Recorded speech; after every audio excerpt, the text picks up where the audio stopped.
Here I have MICROMAX Canvas Pulse, and let me show you how to remove the back cover and the battery on the following device. So if your device is stuck or bricked, let's just open the back cover by using the following cavity right here. Step by step, let's remove the battery by using the following cavity right here. And let's just remove the battery for about 5 to 10 seconds, then put it back in exactly the same way. Let's close the back cover protection and press power key to switch on the device.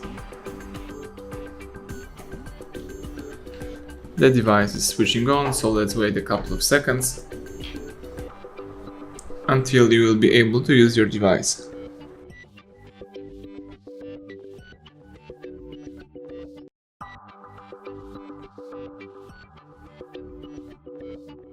Alright, the home screen pops up, so everything went well, you just accomplished soft reset. Thank you for watching, please subscribe our channel and leave thumbs up under the video.